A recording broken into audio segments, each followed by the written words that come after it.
Olá, bom dia, amigas, amigos da TV 247, dia 4 de maio de 2021, 10 horas da manhã. A gente começa aqui a nossa entrevista mensal com o professor Alisson Mascaro. Bom dia, Alisson, tudo bem? Bom dia, Leonardo Datucha, é uma alegria mais uma vez estar aqui com você e com todas e todos que acompanham a TV 247. Alegria nossa, beber da sua sabedoria, dos seus ensinamentos. É sempre muito bom te ouvir, é um privilégio. Hoje, provavelmente, a gente vai ter uma audiência um pouco menor, porque a gente está compartilhando, na verdade, o nosso horário com a transmissão da CPI, a CPI da pandemia. A gente faz coisas paralelas. A gente decidiu, Alisson, transmitir todas as sessões da CPI. Hoje vai ser o dia do Mandetta, do Taish, mas a gente não pode também parar com a nossa programação tradicional, porque a gente tem muito conteúdo sendo produzido aqui na TV 247. Queria agradecer antes a 3 assinantes que chegaram, ao Helder Coutinho, ao Feliciano Benedito, Lourdes Lobmaier. Então a gente tem novos assinantes chegando aqui. Alisson, o nosso tema hoje vai tratar das possibilidades da esquerda brasileira no novo cenário político que foi se abrindo.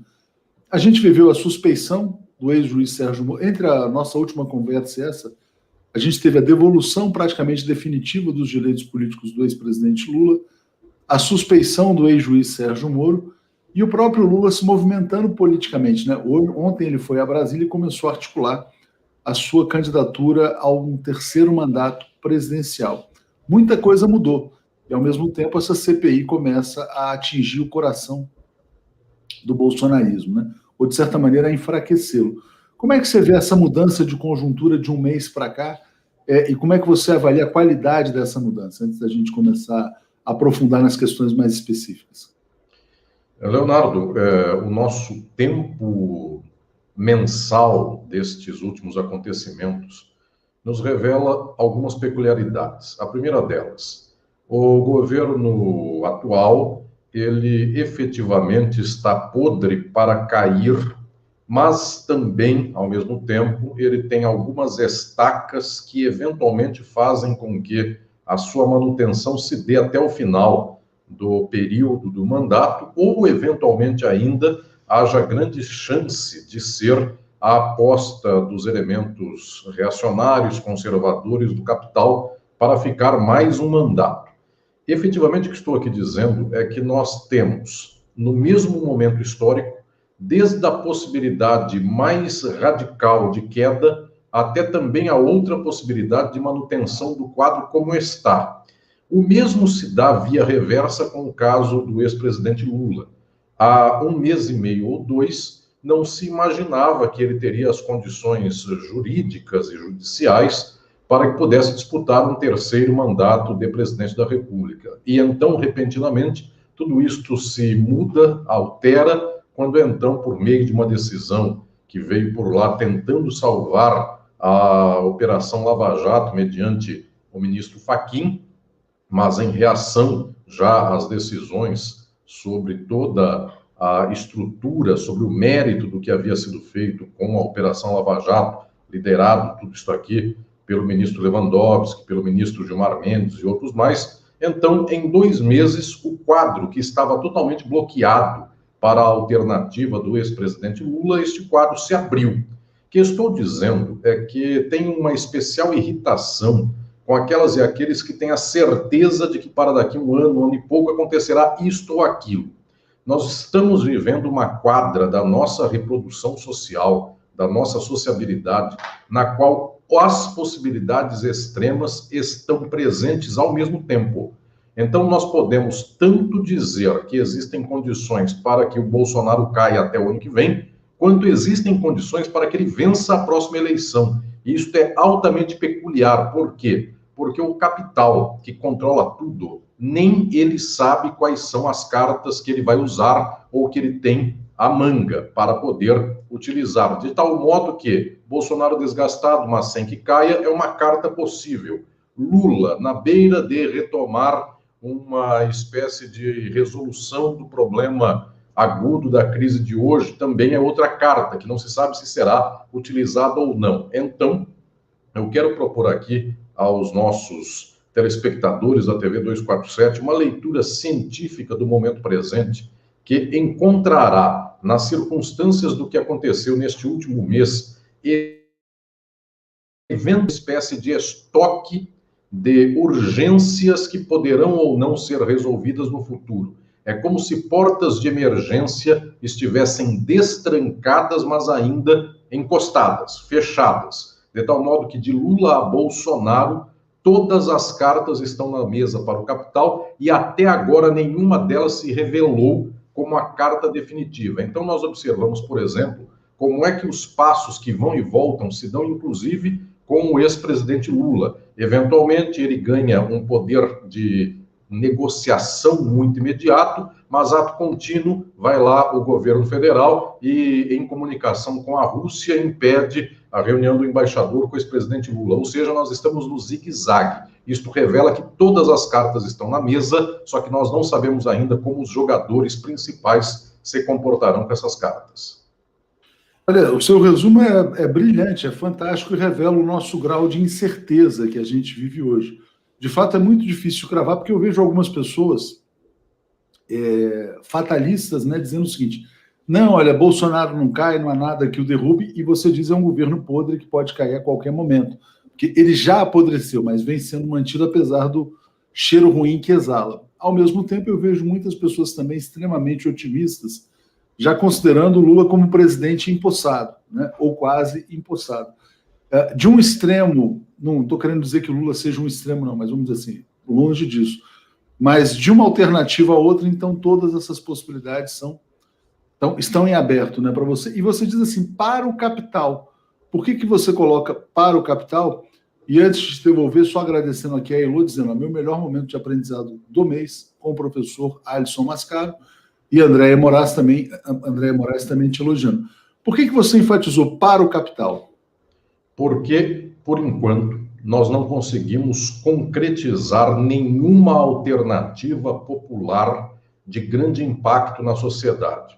Já faz muitos anos que nós estamos sofrendo uma hecatombe das lutas populares, dos interesses da classe trabalhadora, das massas, e até agora as massas e as classes trabalhadoras estão sendo informadas e estão sendo cultivadas exatamente para o interesse do capital. Então, aquelas e aqueles que perderam o emprego, que perderam entes queridos na pandemia, que com a crise econômica perderam as condições mínimas existenciais, essas pessoas não se revoltaram, essas pessoas não se engajaram num processo de transformação social. Aonde essas pessoas estão? Em que horizonte ideológico elas estão? Horizonte das igrejas, horizonte dos meios de comunicação de massa, estão sendo manipulados e na brincadeira do dia a dia da Globo e de outros mais, que levam as pessoas a gostar de Big Brother, a não gostar deste ou daquele, de tal modo que as pessoas estão dentro da caixa do capital. Então, nós temos contra o capital um só poder que pode combater o capital, o poder das massas. Como as massas são dominadas ideologicamente pelo capital, nós só temos o poder do capital na prática. Ele tem, inclusive, um poder dobrado, porque ele é o poder da decisão dos capitalistas, e esta decisão dos capitalistas será a decisão do gosto das massas, porque por meio da imprensa, por meio destes aparelhos de comunicação, por meio das religiões, por meio dos militares, por meio de todo um aparato, a vontade do capital chega quase que imediatamente nas massas, é dobrada a vontade do capital. Então, a pergunta central até hoje, dado que a resistência das massas é pequena, não estou ignorando que não haja resistência, só que o tamanho dela ainda é pequeno. Também não estou ignorando que haja aparelhos de comunicação que tentam contrapor a narrativa do capital. 247 é especialmente o mais importante desses aparelhos. No entanto, ainda o impacto disso é menor. O que ocorre é que o capital domina o cenário brasileiro, domina o cenário internacional, de tal modo que, economizando 10 casas das perguntas e chegando ao definitivo, então a pergunta central é: estes capitalistas que controlam o Brasil, o que eles querem? Porque aquilo que eles quiserem, eles alcançarão em brevíssimo tempo. Se a decisão deles for por dizer que o Bolsonaro, acima de tudo, é a garantia da segurança dos negócios, do ambiente negocial, de que então, com as privatizações, o Brasil decolará, todos esses jornalistas econômicos da imprensa do capital, eles começarão a dizer que, de fato, a privatização mudou os ares, que embora 500 mil pessoas tenham morrido de Covid. No entanto, a privatização dos Correios já parece que o Brasil, por meio dela, é um espaço de investimento internacional maravilhoso. Essa narrativa vai chegando a todas as esferas e, então, de repente, por isso que eu digo que as cartas estão na mesa e ninguém sabe onde vai jogar. De repente, eu pego uma carta só, que é a desgraça da privatização do Correio, e por meio dela eu escondo aqui e digo, eu tenho um zap aqui na minha manga e vocês não sabem que zap maravilhoso que é esse que eu vou dar em cima de vocês. Então, efetivamente, o quadro que é dominado pelo capital será decidido pelo capital nas condições que o capital quiser. Então ele dirá, bom, Bolsonaro não dá mais, vamos com o Lula. E a partir daí será toda a coerção para fazer com que o Lula caiba no interesse dos grandes bancos, do grande capital e, eventualmente, então, aquilo que é função típica de um governo como o do ex-presidente Lula possa ser apenas uma resolução social para a população de baixa renda, mas sem reverter privatizações, ou então mantendo as privatizações de última hora do governo Bolsonaro. Nós não sabemos o quadro, mas certamente, se eu quiser economizar 10 ou 15 casas só para pensar na próxima eleição, a decisão será, inclusive, nas mãos de poucas pessoas. O capital banqueiro do Brasil e mais os grandes capitalistas internacionais com interesse imediato no Brasil. Então, se nós soubermos elencar aqui 10 ou 15 grandes magnatas exploradores do Brasil, tanto os internos quanto os internacionais, é uma mesa de WhatsApp, é um grupinho de WhatsApp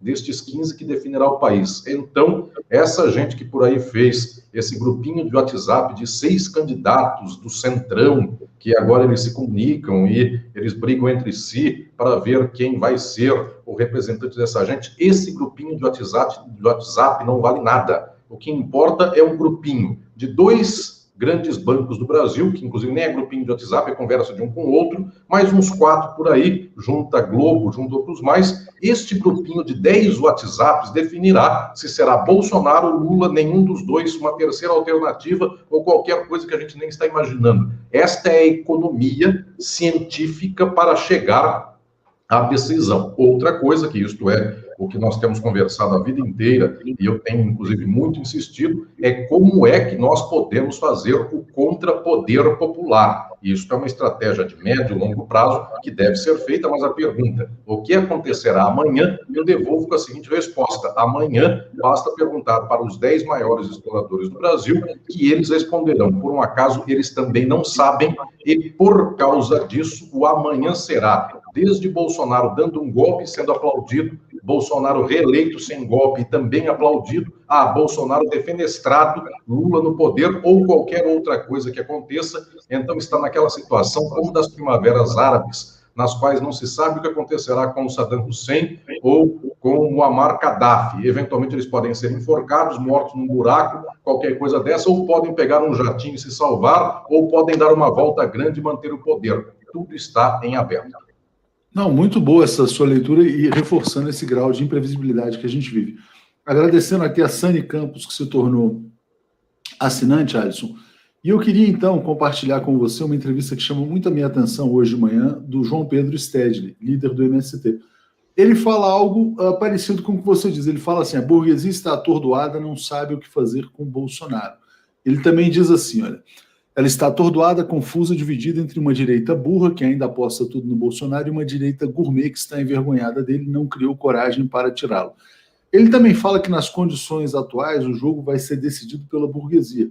Por quê? Porque o povo não se moveu, porque tem a questão de pandemia, etc. e tal.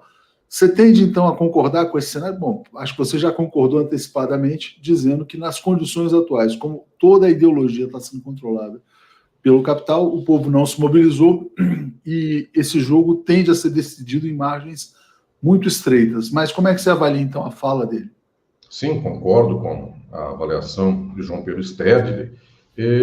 Insisto, inclusive, com o fato de que não se deve procurar na burguesia brasileira e internacional inteligência ou burrice.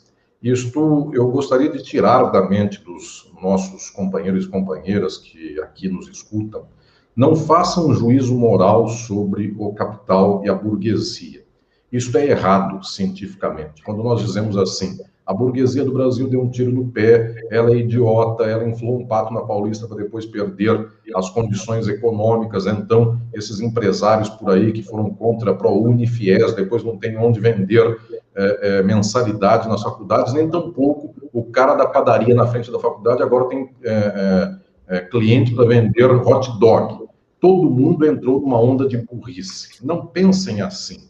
O capital se arma por meio de uma estratégia de acumulação. Isto não é nem inteligência nem burrice. Isso é um dispositivo material econômico da sociedade. E esse dispositivo não pode ser compreendido como se nós estivéssemos num altar da racionalidade e disséssemos: se nós não tivéssemos nenhum interesse obtuso, se nós não estivéssemos na vida do dia a dia, se nós só pensássemos na planilha, não seria melhor que todo mundo tivesse um bom salário e pudesse consumir muito? Não seria melhor para o Magazine Luiza, para os outros mais, para a própria Globo, que eventualmente as empresas disputassem um horário de comercial com um preço extraordinário, porque poderiam vender muito? Seria melhor num plano ideal. No entanto, a realidade concreta é uma realidade de uma sociedade capitalista e, por causa disso, ela é atravessada por concorrência, competitividade, contradição e hierarquização entre as classes. De tal modo que existe uma experiência que eu quero aqui poder narrar. Eu escrevo sobre ela em um texto que desenvolvi e publiquei num livro sobre os 100 anos da Constituição de Weimar, da editora Caetê-Latam, livro organizado pelo meu amigo, professor Gilberto Bercovitch. E lá eu analiso como é que os tempos do nazismo fizeram com que a burguesia alemã viesse a dar, se nós considerássemos olhando de fora, um tiro no pé. E esse tiro no pé não é um tiro no pé, porque quando ela vê a classe trabalhadora perdendo um pouco da diferença em relação à própria burguesia, e eventualmente, para usar uma palavra dos dias de hoje, a classe trabalhadora se empoderando, esse poder das massas é perigoso. Então é preferível para a burguesia perder economicamente, mas massacrar o poder das massas totalmente, de tal modo que ainda que a burguesia ganhe metade, mas o povo não tendo poder, não tendo mobilização, não tendo partidos que o representem, não tendo instituições dentro do Estado que eventualmente tenham interlocução com o povo, é melhor ganhar metade e massacrar do que ganhar dobrado e o povo eventualmente um dia conseguir se conscientizar e por causa disso ameaçar numa tacada só o poder do capital. Então o pato na Paulista não foi para ganhar mais, efetivamente foi para ganhar menos. O BNDES acabou, quando eu digo acabou é que se reduziu a um estoque de investimentos muito baixo. Os bancos públicos acabaram, os privados conseguiram, inclusive, a proeza de aumentar a taxa de juros para os empréstimos para as grandes empresas. Tudo isto, efetivamente, rebaixou as condições do capital do Brasil. Nós diríamos, que burrice que é essa? Não é burrice. Isto aqui é uma espécie de reação de uma sociedade concorrencial que prefere perder, só que manter o que tem com alta estabilidade, massacrar o combate do outro lado, a, eventualmente, ganhar ainda mais e nesta roleta russa perder tudo. Então, eu diria aqui, não pensem que a burguesia, quando vai decidir entre Bolsonaro, qualquer estratégia que ela chama de centro, ou Lula, ou qualquer outra coisa, golpe, não golpe, ou algo mais, ela faça um cálculo de planilha, ela não faz, ela vomita o seu medo, porque ser capitalista efetivamente é viver sabendo que 99% das pessoas podem atacar o capital que essa pessoa tem e o resto não tem. Ser capitalista é viver com medo, é impressionante uma coisa como esta, mas é viver na retaguarda, é viver desconfiado, a sua empregada doméstica, o seu segurança, o seu motorista, toda essa gente um dia poderiam vomitar o ódio de classe. Via de regra não vomitam, mas vai que acontece uma coisa como esta. Então, o capital vive com medo. Por causa disso, nesta lógica, não é uma planilha de Excel que diga assim, quanto o Lula me dá e o Bolsonaro me dá. O Lula deu muito mais ao capital do que o Bolsonaro, ao capital médio. Ao capital extremado, os dois deram a mesma coisa. Mas o que estou dizendo aqui é que, efetivamente, aliás, os dois deram a mesma coisa, porque eu também tenho que dizer mais um dado aqui, diretamente na testa de todos vocês que me acompanham. Não é nem Lula nem Bolsonaro que dá o capital ao grande capital. É o grande capital que dá a conta do que ele quer. Qualquer Estado dá a conta do grande capital. Então, Lula, Bolsonaro, Temer, Dilma, Fernando Henrique, eles deram ao grande capital, na verdade, não o que eles, governos, quiseram dar, mas o que o capital pediu. E para o médio capital, aí sim, Lula deu mais, Bolsonaro deu menos, Efetivamente, o médio capital ele foi arranjado de modo pior no governo Bolsonaro. O pequeno empresário está desgraçado, o pequeno lojista também desgraçado, só que, infelizmente, aí a burrice talvez pareça um pouco maior, ele bate palma para o Bolsonaro e odeia o Lula. Mas o que estou dizendo aqui é que não é burrice. Efetivamente, é uma sociedade competitiva. E na sociedade competitiva, não importa quanto eu ganho. O que importa é quanto o outro não ameaça o que eu tenho. E isso alguma pessoa entende até no seu dia a dia, quando eu digo assim para alguém, você tem 500 mil reais, pensando em alguém de classe média. Você quer colocar os 500 mil na Bolsa de Valores, sendo que pode acontecer que em 2 anos você tenha 1 milhão, só que pode acontecer que em 2 anos você tenha 0, ou você quer guardar esse dinheiro no investimento de imóveis. E então, o mês que vem, ou no ano que vem, ou daqui a 2 anos, você tem 520 mil. Observem, existem pessoas que preferem, e eventualmente vários preferem, a alternativa do 520 mil do que a hipótese do 1 milhão ou 0. Também o capital procede assim, então não é nem burrice nem inteligência, é um modo de reprodução de uma sociedade que não sabe para onde chegar, mas sabe que tem que ter massacre contra quem pode se opor. Qual que é o nome técnico resumido de tudo isso? Se chama luta de classes. Não importa quanto eu ganho, o que importa é que a classe que pode bater em mim, ela seja massacrada. Tudo isso aconteceu e hoje o capital brasileiro está desgraçado. Capital desgraçado, o grande capital vai bem, não precisa do Estado, ele tem o Estado como seu controle, mas para o capital médio vai mal, para os pobres vai mal, mas efetivamente o que importa aconteceu. E o que aconteceu? O capital se destacou, manda totalmente, e os pobres não conseguem fazer nada contra o capital. Alisson, eu queria entrar num ponto que você mencionou lá atrás, tem muitas pessoas te elogiando, e as pessoas sugerindo, inclusive, você falou, ó, ser capitalista é viver com medo, né? Sugestões aqui dos filmes Parasita e Tigre Branco, que mostram também um pouco das possíveis revoltas que pode haver contra o capital. Mas eu queria trazer um ponto quando você falou assim, é um grupo de WhatsApp onde cabem 10, 12 pessoas, os predadores que controlam o Brasil, e esses fundos internacionais que são cada vez mais presentes na era da economia financiarizada. A minha pergunta é, o que pesa mais, o capital local e internacional ou o fator imperialismo? Porque a gente também teve um golpe de Estado motivado por questões geopolíticas internacionais, e aí existe uma questão do interesse estratégico de países contra o Brasil, que é um país periférico, ou, na verdade, esses países centrais imperialistas, eles também representam os interesses do grande capital. Essa questão, né? Pesa mais, vamos dizer assim, a BlackRock, que é o grande fundo financeiro mundial, ou o Departamento de Estado de Justiça do governo dos Estados Unidos? É pior que isso, Leonardo. É tudo junto. Isto não é uma composição de elementos distintos. O capital funciona no mundo, pelo menos há um século, total de interesses capitalistas transnacionais e um Estado, um poder, eu diria aqui, físico, militar, ideológico, central, que aglutina todo esse interesse mediante o seu dispositivo político. Então, o que estou falando aqui muito diretamente é que não há divisão entre o grande capital do mundo ou divisão entre o capital e o interesse imperialista, a ação imperialista estadunidense. É um amálgama muito bem forjado, porque inclusive isto que alguém chama de deep state dos Estados Unidos, este estado profundo que não vem à tona imediatamente, ele é economicamente sustentado pelos interesses do capital, e sustentado inclusive em termos de dinheiro. Seus agentes ganham muito para poder fazer o interesse das empresas estadunidenses ou do capital mundial. Portanto, a destruição de países, de governantes progressistas, de ações populares pelo mundo que possam ser libertadoras, tudo isso não é só do interesse do deep state, é do interesse das empresas estadunidenses. Não é que esses dois interesses um dia se encontraram, eles já começaram amalgamados, eles já começaram muito bem forjados, muito bem estruturados. De tal sorte, quando se fala em capitalismo, se fala necessariamente também em imperialismo.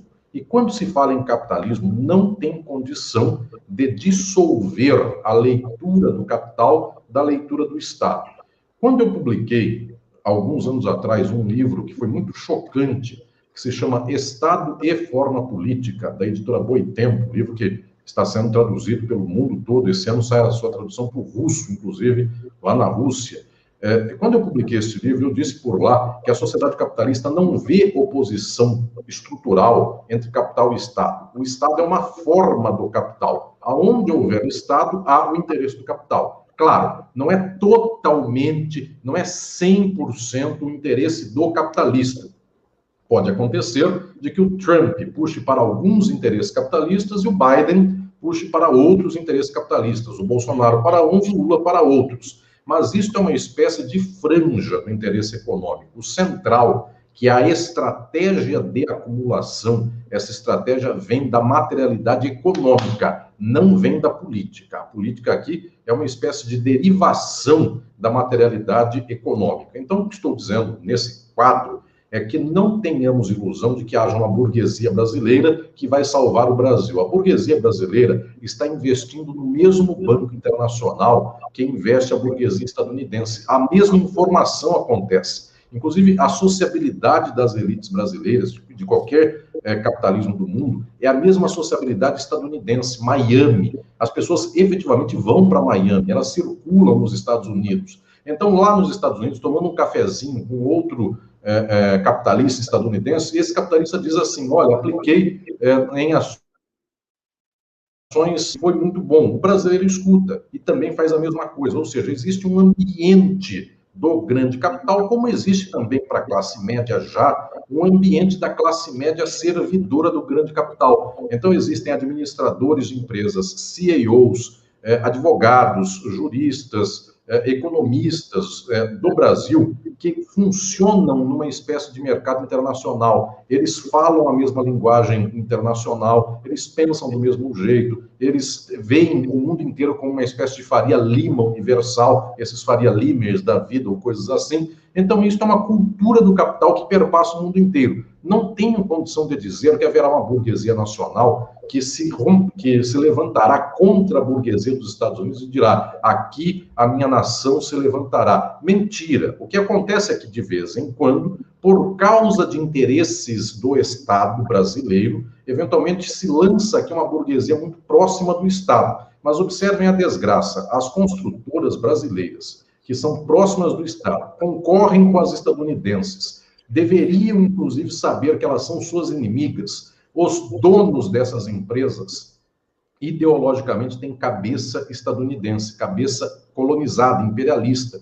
Então, este, inclusive, grande empreiteiro que foi preso, Marcelo Odebrecht, ele preferiu o Aécio a Dilma, ele odiava o PT e coisas mais. O que eu estou contando aqui, dizendo, é que, efetivamente, o capital não pensa no Brasil como um capital do interesse do Brasil, embora ele beba nas fontes das tetas do Brasil, do Estado brasileiro. Era importante que houvesse relações Sul-Sul, Brasil-América Latina, Brasil-África. Era assim que eles ganhavam grandes licitações para a construção civil. Mesmo assim, eles pensam com a cabeça do imperialista contra eles próprios, de tal modo que, pensando desse jeito, o imperialista jantou a empresa brasileira e a empresa brasileira achou que fizeram certo, porque no ambiente competitivo, quem é uma empresa brasileira para ganhar de uma estadunidense? Ou seja, ainda assim, a desgraça de um brasileiro, de um capitalista brasileiro, é pensada pelo brasileiro como se fosse a sua fraqueza, porque o outro efetivamente é mais inteligente, é mais sagaz, o mundo é dele, e coitados de nós que tentamos nos aventurar contra o domínio deles.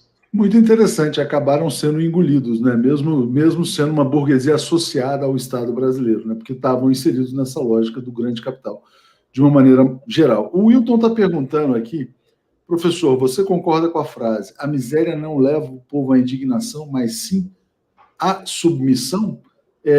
O povo miserável, ele tende mais à revolução ou à submissão? Essa é uma questão bem filosófica e interessante. Sim, em termos. Porque, do mesmo modo que eu disse que o capital tem 10 cartas na manga, e ele deixa as 10 por aí, e escolhe na hora H a que for mais estratégica, e só para dizer mais uma coisa do capital, não é que ele escolherá na hora H aquela que terá mais impacto de longo prazo. A tragédia do capital é que o ano que vem, quando tiver que decidir qualquer coisa, ou agora mesmo, quando tiver que decidir qualquer coisa, ele decide pela carta do momento. Então, não é nenhuma estratégia de 10, 15 anos. A decisão por tirar a Dilma e colocar o Temer é decisão de momento.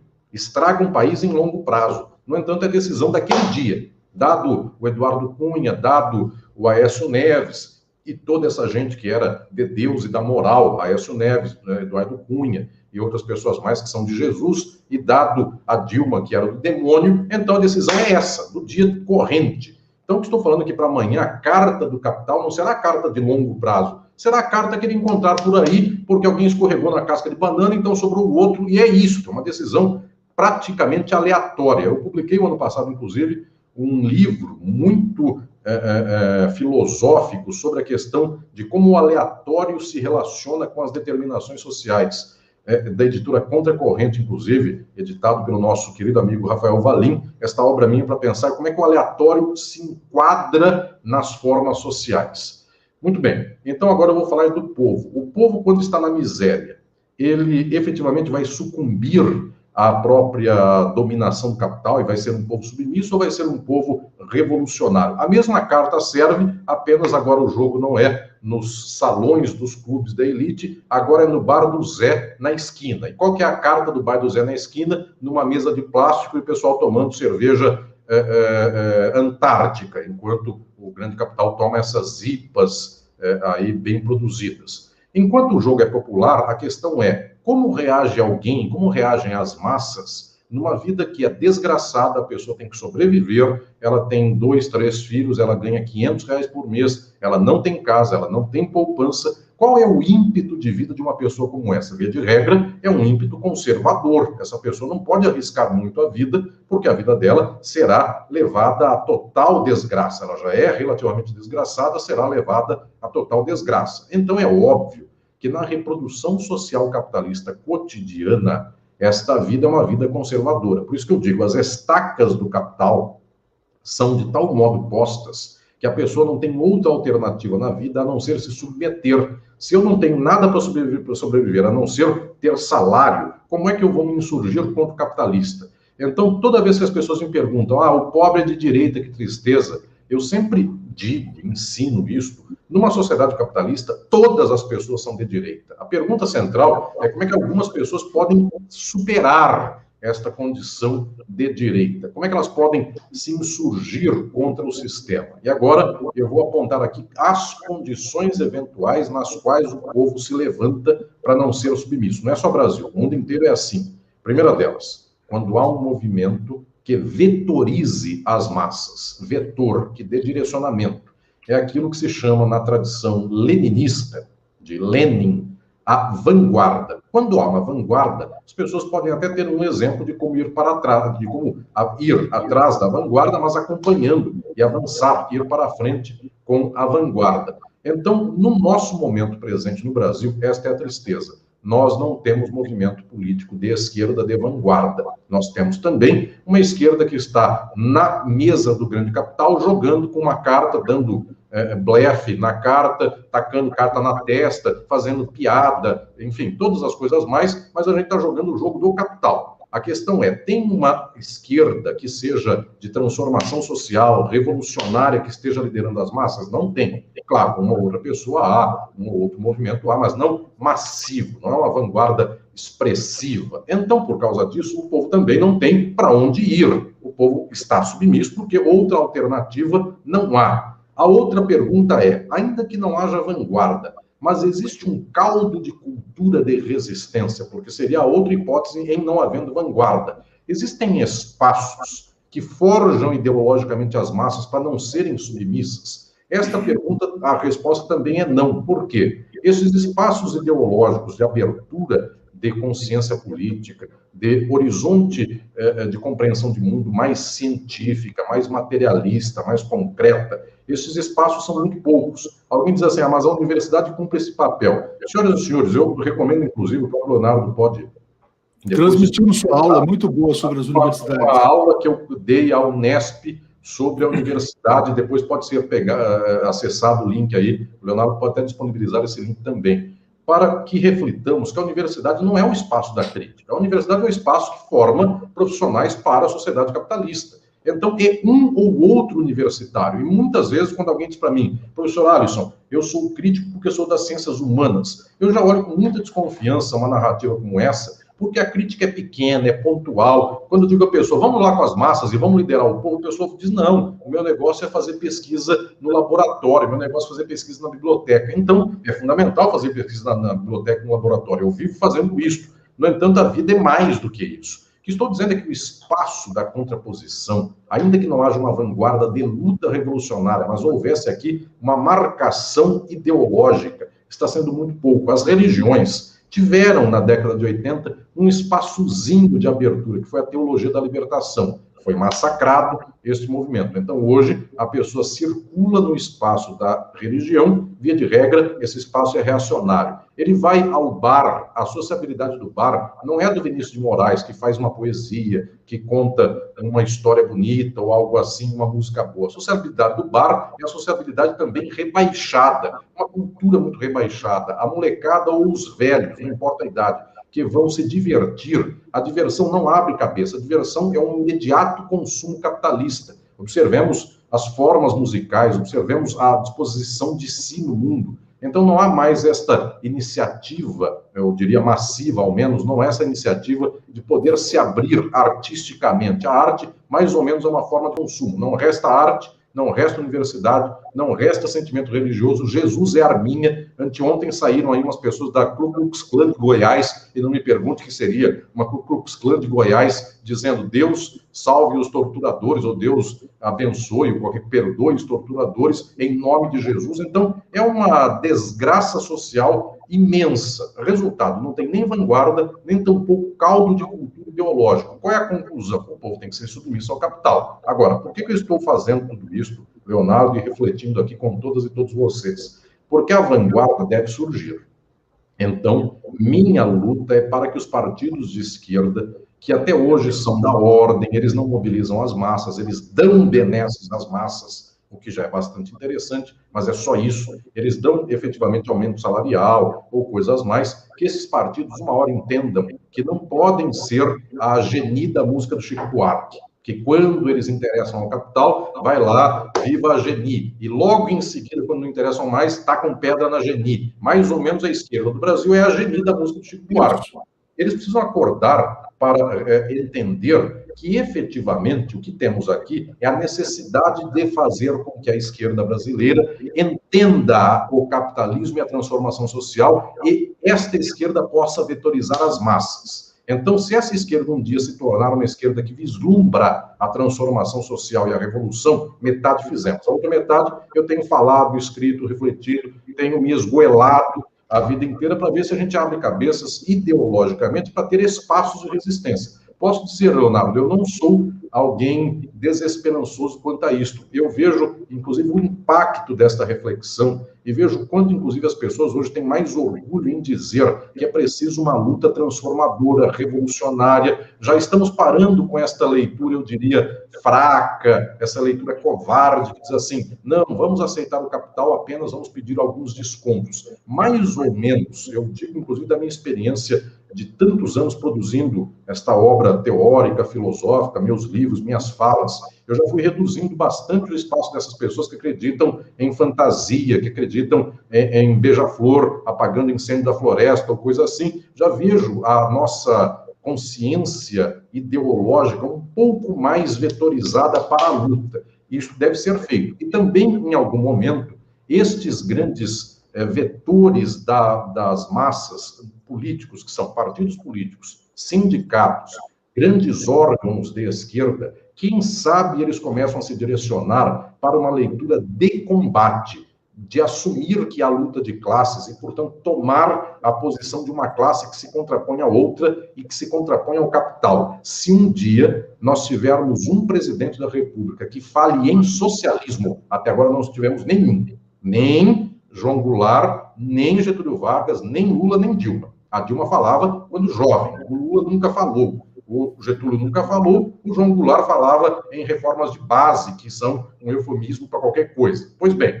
um dia em que nós tivermos alguém que dê a palavra para as massas, se o Bolsonaro fala cloroquina e ivermectina 40% dos brasileiros vão ao Google para pesquisar se é possível esse remédio para curar vírus. Um é de verme. Se isso é possível para curar vírus, só com a força de um presidente da República para falar essas desgraças, cloroquina e ivermectina. Imaginem que alguém diga assim: o capitalismo é errado. Um presidente da República. Isso nunca aconteceu no Brasil. O Lula nunca fez, a Dilma nunca fez, o Jango nunca fez e o Getúlio nunca fez. Nossas massas nunca foram mobilizadas e vetorizadas. Então, estou dizendo, se nós tivéssemos esta capacidade, a gente faria que o povo não fosse submisso. Eu espero isso, tenho esperança que isso aconteça um dia.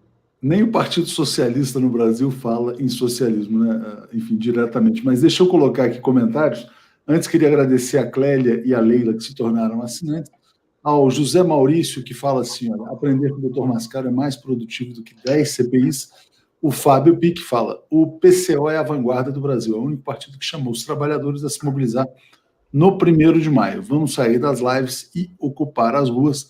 Hoje à tarde eu falo com o Rui Costa Pimenta sobre como é que foi essa experiência. Pelo que você fala, então, Alisson, essa eventual volta do Lula, que está transitando, articulando, falando em alianças, ontem se encontrou com Marcelo Freixo para discutir o governo do Rio de Janeiro, é uma volta, então, consentida pelo grande capital? É algo que está se conquistando mais pelo consentimento do adversário do que pela própria conquista popular? Leonardo, certamente. Nenhuma peça do golpe mudou. Nenhuma. Todas as peças estão dominando com o mesmo impacto. O capital manda 100%, o povo está passando fome e ninguém se levantou contra os bancos. Não há uma mobilização de massas contra os bancos, então os bancos estão nadando de braçada, os especuladores, os grandes corretores do Brasil estão fazendo isso. Efetivamente, as privatizações estão também fazendo um impacto de horror no país extraordinário e ninguém vai contra as privatizações. Então, o capital passa incólume. Nós não temos condição de falar contra ele. Todo candidato de esquerda tem que dizer que manterá o clima da segurança jurídica negocial. Então, estamos reféns da lógica do capital. 2, ninguém se pôs a contrapor diretamente o poder dos meios de comunicação de massa. A única pessoa que fez isso, pasme, é Jair Bolsonaro. A única pessoa que foi contra a Globo não foi ninguém de esquerda. Contra sistematicamente, com ações, porque, obviamente, contra no coração, expectore, para falar em latim, dentro do peito. Então, obviamente, a esquerda inteira é contra a Globo no peito. Agora, quero ver quem faça alguma coisa concreta. O Bolsonaro viu lá, tem no Globo, tem no Record. Muito bem, investimento para esse, contra aquele. Isso é um ato, eu poderia dizer aqui, brizolista, no sentido de que o Brizola também era contra a Globo. O resto só é contra a Globo, volto a dizer, in pectore. Então, na prática, não é. E, efetivamente, nada mudou nas peças do golpe, tirando uma peça que foi desmontada pela extrema-direita, que é o poder total da Globo passou a ser quase total, graças ao Bolsonaro. Efetivamente, o golpe tem todas as peças instaladas. E uma peça, esta eu posso dizer, inclusive, faz 20 anos que, na cátedra do pensamento jurídico, eu tenho falado a esse respeito, a peça do direito, que era sempre louvada como a da ciência, da imparcialidade, faz 20 anos que eu tenho ensinado as pessoas dizendo: o direito é uma forma do capital. O direito não é a imparcialidade. Demorou muito. As esquerdas do Brasil, inclusive, eram todas reféns da lógica do direito. Todas elas defendiam o republicanismo, primeiro da lista de votação, de lista tríplice, toda essa coisa a mais. Pois bem, hoje o direito deu, eu diria que aconteceu com o direito uma espécie de erosão. Então, a Operação Lava Jato, outras mais, isto ruiu parcialmente. O poder do direito ruiu parcialmente. Então, as peças do golpe, elas foram todas postas. A Globo foi diminuída pelo Bolsonaro um pouquinho só o poder, o capital continua total, o judiciário perdeu um pouco, erodiu seu poder. Mas quanto mais foi erodindo o judiciário, mais foi ganhando. Esta tese eu anunciei no livro Crise e Golpe, da editora Boitempo. Essa tese foi chocante quando eu lancei, dizendo: o golpe veio com o direito na frente e militar atrás. Naquele tempo não se imaginava isso, o militar estava escondido. Mas eu disse: o militar está atrás. Se isto aqui cair, o militar vem para frente. De fato, o direito caiu um pouco, o militar avançou. Então, hoje, o poder militar no Brasil é mais incisivo do que 5 anos atrás, o poder jurídico é menos incisivo do que 5 anos atrás, o militar suplantou parcialmente o judiciário. Mas militar e judiciário estão agindo enquanto poderes estatais diretamente aqui com uma presença que não é legalista, é simplesmente a sua vontade. A esquerda não pode governar. Isso diz tanto o partido militar quanto diz o partido jurídico-judiciário. Pois bem, as peças do golpe estão postas. Nenhuma grande estrutura fundamental se abalou. Houve, volto a dizer, acabei de narrar, algumas mudanças parciais. Neste quadro, como é que o Lula pode voltar? O Lula volta, dado que as massas não geraram poder para levar o Lula à sua volta, então o Lula volta por beneplácito do movimento golpista. E se é por beneplácito, eu quero dizer também muito patentemente a você que me acompanha na manhã de hoje, se é beneplácito do golpe, dos poderes que organizam a dominação do país, a qualquer momento ele pode ser tirado do beneplácito. Então, se qualquer figura se revelar uma alternativa mais suficiente ao capital, ao exército, ao judiciário e à Globo do que propriamente o Lula será descartado, ainda que ele já tenha começado a correr na pista de voo para subir com o seu avião. Ele será descartado na hora. Então, nós não sabemos, ainda que comece bem esta caminhada do Lula de agora até o ano que vem para uma nova eleição, se aceitarão, ainda que seja na reta final. E existem vários modos de dizer que não se aceitará uma candidatura do Lula até o ano que vem. Novamente uma perseguição judicial, novamente um lawfare. Alguém vai dizer, mas quem tem cara de pau de fazer isso? A cara de pau sempre existiu.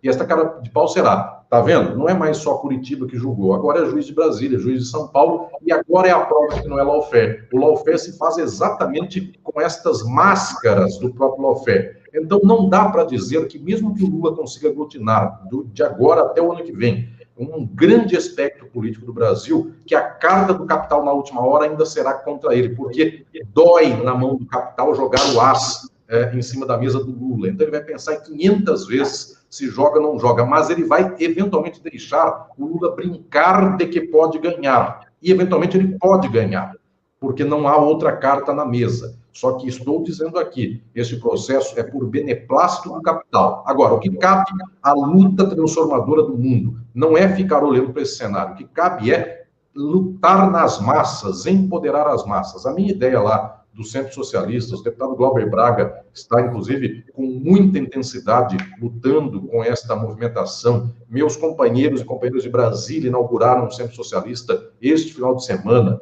Meus companheiros e companheiras de São Paulo estão começando com isso para todo lado. Esta luta de base é a nossa, porque o jogo de cima não está na nossa conta. O que está na nossa conta é o jogo de baixo. E no jogo de baixo, a gente efetivamente tem que parar de jogar carta com capital e começar a jogar pedra e pau e o que tiver na mão. Então, essa é a nossa luta concreta.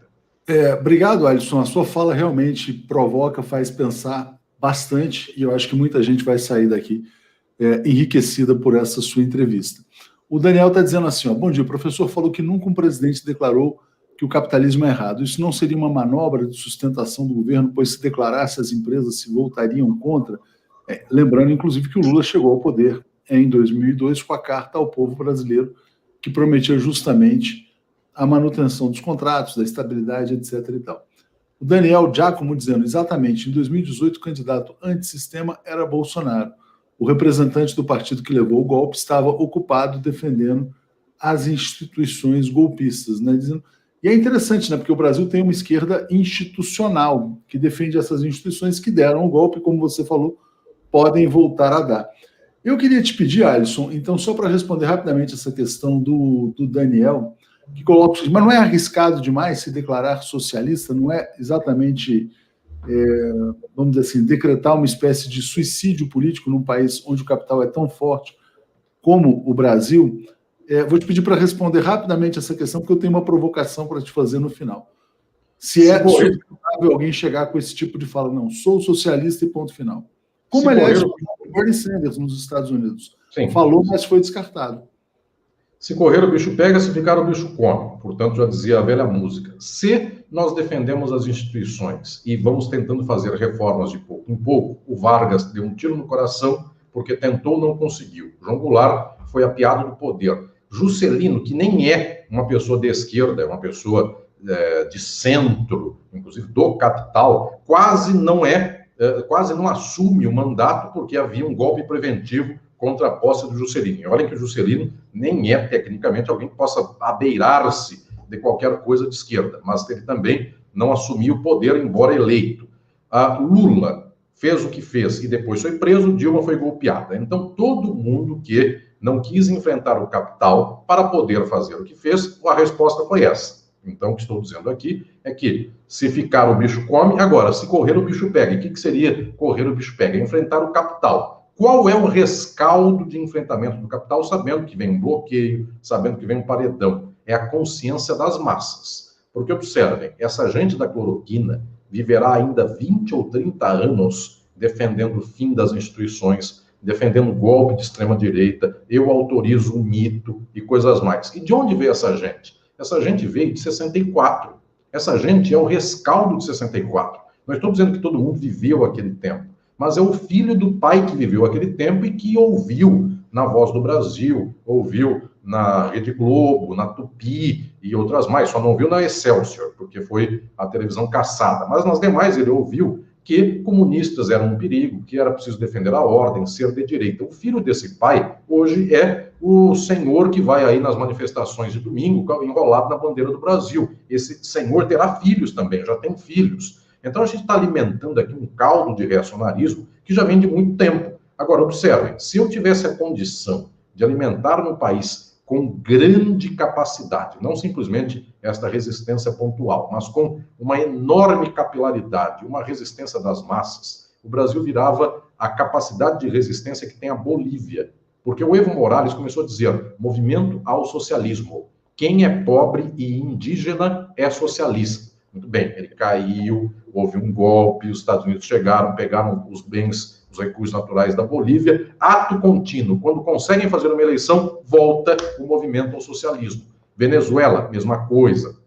Outros países também com a mesma resistência. A Argentina, que é menos do que eles, mas vem um Macri e logo em seguida volta a possibilidade de um governo de esquerda. Eles dizem que são de esquerda. Então, o que estou falando aqui é que nós precisamos efetivamente tentar lutar, porque efetivamente dar simplesmente ao capital o que ele quer é nem começar qualquer luta. Agora, imagine se o povo estivesse mobilizado, eu não sei o que essa gente falaria. Imaginem o orgulho da nossa massa trabalhadora, em boa parte negra, dos pobres do Brasil, dos nossos irmãos e irmãs das periferias, dos subúrbios do Brasil, se eles começassem a dizer, eu não gosto do discurso do playboy, eu não gosto do discurso do capital, eu tenho orgulho da minha luta é comunista, minha luta é socialista. Se isso começasse a chegar nas massas, a gente perdia no primeiro momento, obviamente, mas a gente tinha uma massa cultivada para a transformação. Então, é isso que eu quero aqui propor para vocês, que não simplesmente abaixem a cabeça para a exploração, mas saibam que há um impacto na luta, que há efetivamente uma mobilização das massas. Isto é o central e esta é a nossa esperança. Alisson, agora a provocação que eu vou te fazer não dá tempo de ser respondida e talvez seja, vamos dizer assim, uma pergunta que eu te levantaria para uma próxima entrevista. Bom, a gente falava antes de entrar no ar sobre a entrevista do professor Ricardo Antunes ao Mário Vitor Santos no programa Forças do Brasil, estreou nesse sábado, e eu achei extremamente impactante. Eu fiquei pensando sobre tudo que ele falou e coloquei para mim uma questão. Será que as elites, e eu não coloquei isso nem para o Mário, nem para o Ricardo, estou colocando para você aqui, que nem assistiu a entrevista, mas é só para a gente refletir a respeito disso.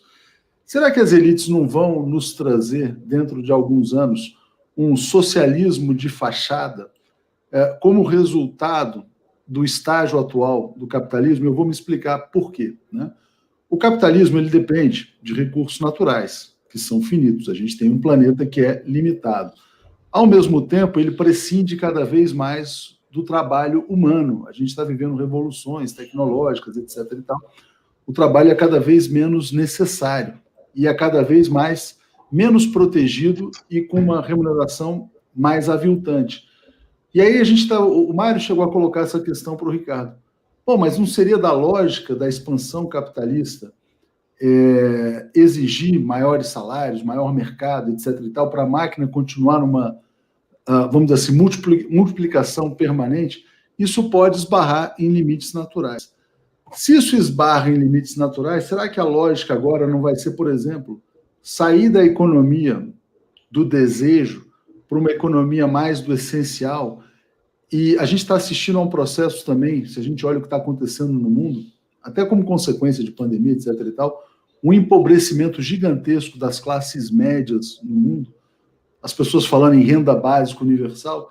Será que a gente não caminha mesmo para aquele modelo? Inclusive a direita fala sobre isso, a extrema-direita, uma oligarquia financeira digital, concentrando todo o poder, toda a riqueza, e uma pirâmide social com 90%, 99% da sociedade espremida.